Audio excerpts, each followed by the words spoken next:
Hey guys, subscribe for daily content, and if you're shopping for gear, make sure you check out the description for the newest items at some of the very best online retailers. There's also links for some of the items that I personally recommend. Thanks! What's going on YouTube? Metal Complex here, and today I've got another short little unboxing video to share with you guys.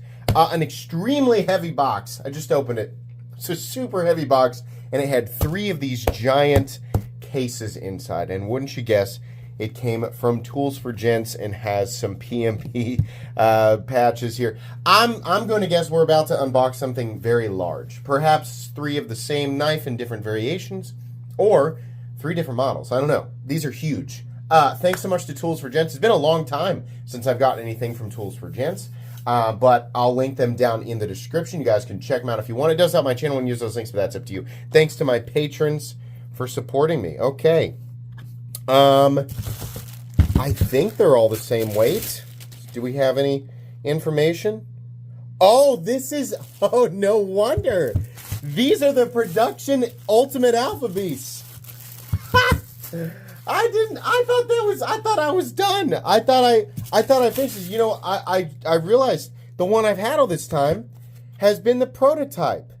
Okay. Dark gray, dark. Let's do these in order from, you know, like, they're all going to be cool, but like my preference last. Okay. So, what sort of dark magic?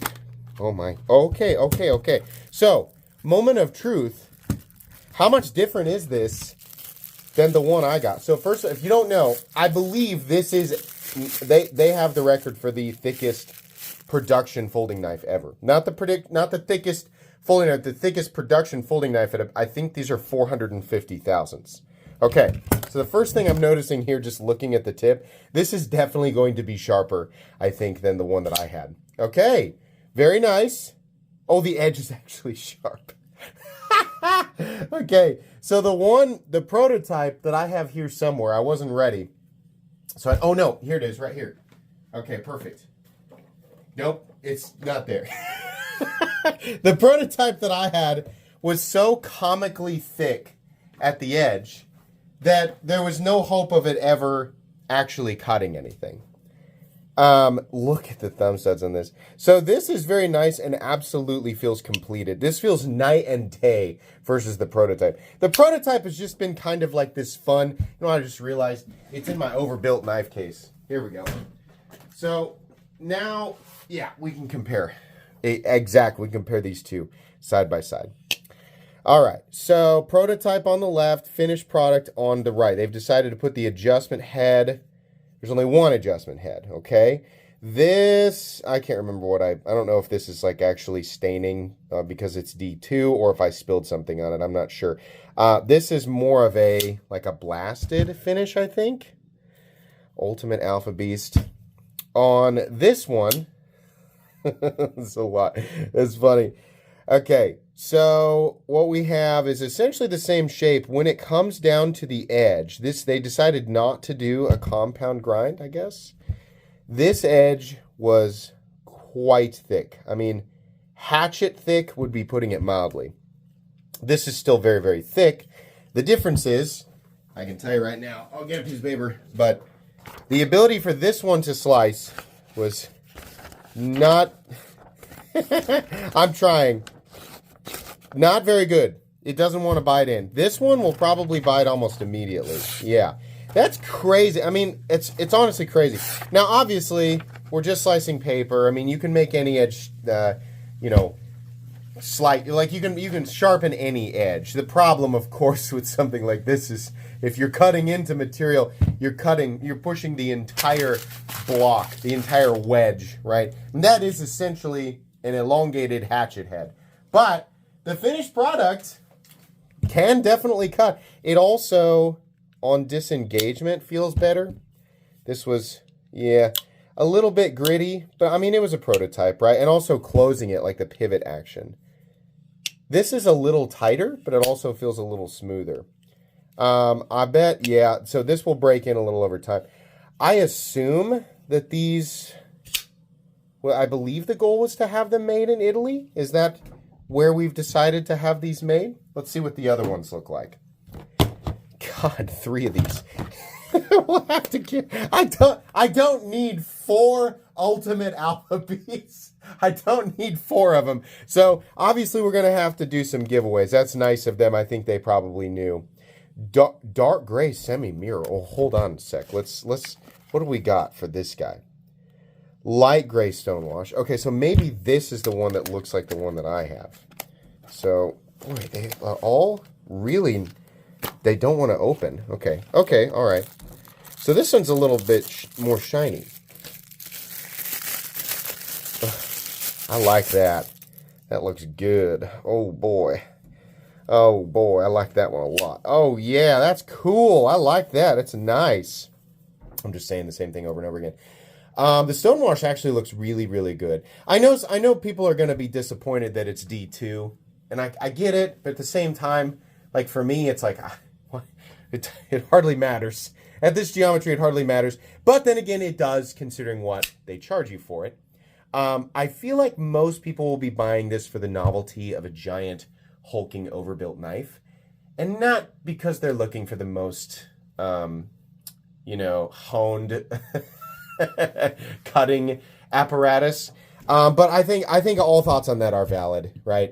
So yeah, that's nice. This is definitely my favorite so far. That is super fun. They did a great job on the Stonewash there. D10 all feels good. This one has, so I think probably this one just has a really tight pivot, because that Stonewashed one falls shut like no problem. God, those are huge. Semi-mirror. Semi-mirror. What could that... Oh, is it... Wait a minute. Hold on. Is this black? Oh, no. Oh, no.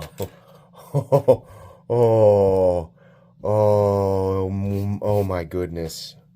Oh, let's go. Oh my God. Oh, that's crazy. This is crazy. I love this. Oh my God. This is my look at this. This is unbelievable. Semi-mirror. This is a mirror. This is my favorite overbuilt knife of all time. Absolutely. This is so ridiculous. It is so over the top and unnecessary. It's just insane. This is so impressive. Oh my gosh. Thank goodness that we have finally reached the day where not only can we have DLC coatings like on... this is going to be crazy. I don't even want to know what this is going to cost. We can have DLC coatings on everything, and now like they can mirror polish it, and it's just like it's not becoming common, but we're seeing it a lot more. And so now we're seeing it on things like this. Oh my God. This is just pure fun. It's just pure fun. It's pure insanity. It's so cool. Oh my gosh. I am so excited for this. Absolutely insane. Now when I need to, chop down a redwood tree and I don't want my D2 blade to rust or scratch, well, I've got something for that, Or if I need to dig a moat around my house and the soil is acidic, then yeah, sure. This is so fun. It's so crazy. They had to, whoever the first person was to handle this, because this is the first overbuilt knife I've ever seen with a mirror DLC. I have seen lots of satin, right? And I've seen lots of mirror DLC on other knives, but I've never seen one on an overbuilt knife. This is so cool. The first person who ever handled this, like right out of the oven, I guess, with this mirror DLC, it had to just put the biggest smile on their face. That's crazy. Oh boy, guys, these are gonna be pricey. They might even have more variations. Wouldn't surprise me if they did like a Damasteel version. They're gonna be pricey, but they this is so cool. Oh man, what a wonderful surprise. I thought that they were just sending me like some more really crazy hulking. I mean, they did, but I'll tell you what I wasn't expecting to be in the box is a mirror DLC Ultimate Alpha Beast. So, since I reviewed the prototype, I'm actually going to re-review this knife and give you guys my thoughts on the finished product. So you will actually get a separate full-on review. I'll make sure and label the other video as prototype if I didn't already. But yeah, presumably these are available, so they'll be linked in the description. At the very least, Tools for Gents will be linked there, and you'll be able to find them eventually. I don't know if they're like sitting on the site or if they've got a pre-order coming or whatever, but it'll all be linked on there. Thank you so much to the folks at Tools for Gents and, of course, PMP for sending these in. These are so fun. I'll never, ever get tired of these crazy overbuilt knives. It's so ridiculous. All right, that's going to be it today, guys. Please make sure to follow me on Instagram at metal_complex. If you enjoyed this video, leave a like. If you'd like to check out my other content, I do, of course, have lots of videos of knives that are either expensive or inexpensive that I do or don't like, so check those out. If you enjoy all my content, go ahead and click on that Metal Complex logo right there and subscribe because there's definitely more coming. Thanks again for watching, everybody, and have a great day.